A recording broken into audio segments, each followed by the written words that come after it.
All right, welcome back, everybody, to another deep dive. Glad to be here. This time we're going to be doing something a little bit different. Okay. I've got a source here.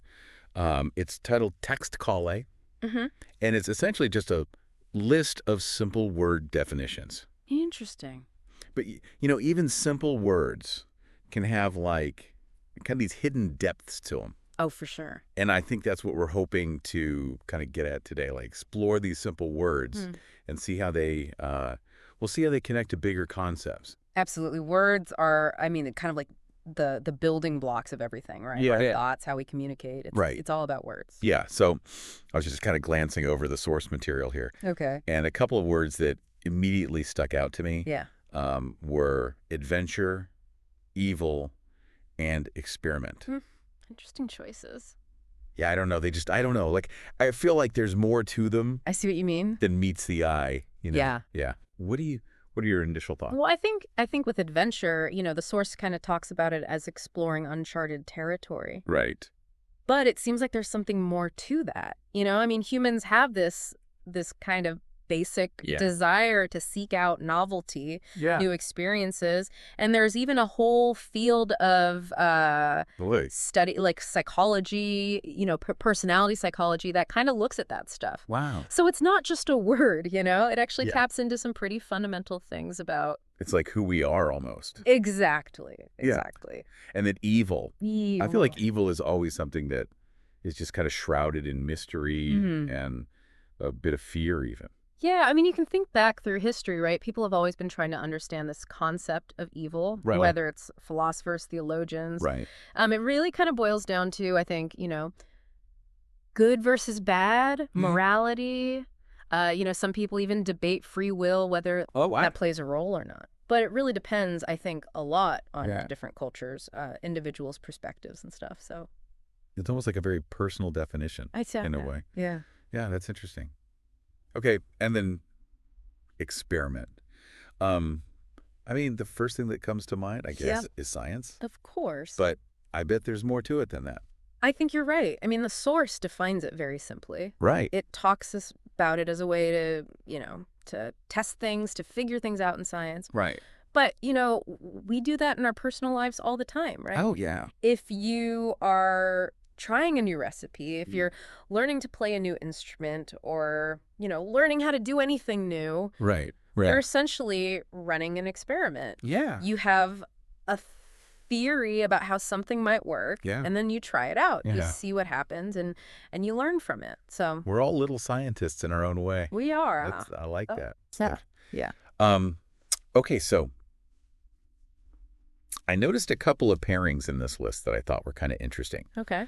And they seem like maybe they're kind of connected in a way. Yeah. But also maybe opposites. So the first one that stuck out to me was approach and scare. Interesting. What do you make of that?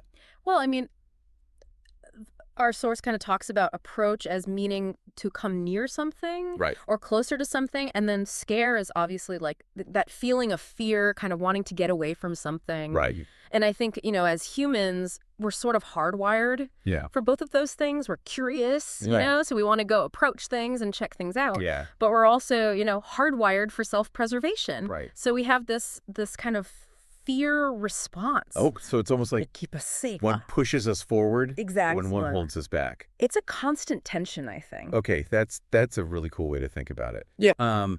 Another pairing that I thought was interesting is chemical and laboratory. Okay. Those both seem very sciencey, Yes. but I don't know. I feel like Sure. there's maybe something broader going on there. Well, the source defines chemical as basically a substance used in science, Mhm.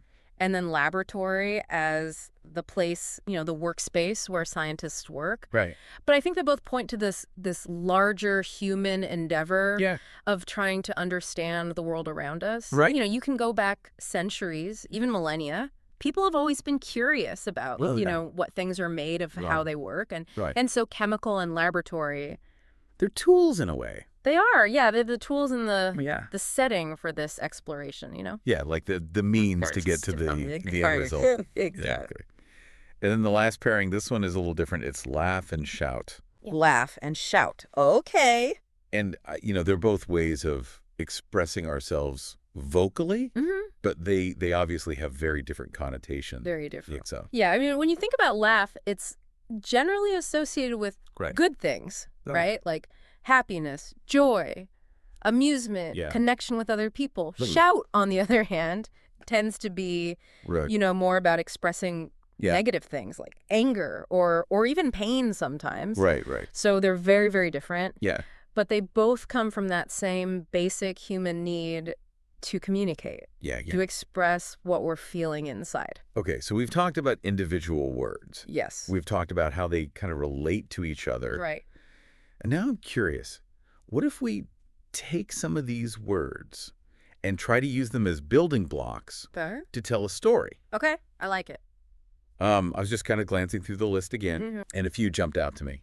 Adventure, secret, terrible, and worse.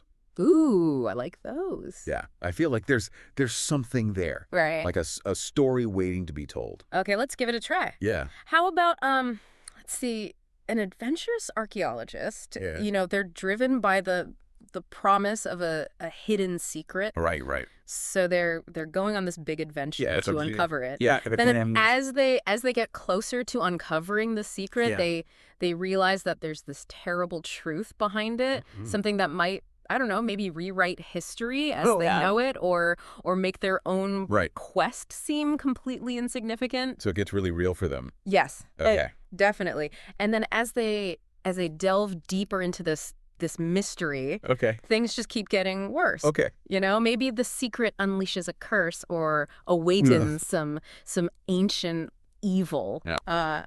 And now they have to deal with the consequences of what they've uncovered. So it's all because of that initial curiosity and that adventure, that drive. Yes. Yeah. Absolutely. Okay. So we just took 4 simple words and we created this whole story full of. I know, it's pretty amazing, right? It's amazing. Yeah. Yeah. It's pretty cool. So I think it really shows that even these simple words can be so powerful. Absolutely. And really make us think. Yeah. And make us feel things, It makes you think about, what are the stories we tell ourselves in our everyday lives, and how do the words we use, not just in storytelling, but in our daily conversations, how do they shape how we see the world? Wow, that's a good question. Yeah. I think that's something for everyone to kind of ponder, Yeah, absolutely. So obviously we've only scratched the surface here. Yeah. But I hope this has kind of given you a new appreciation for these simple words.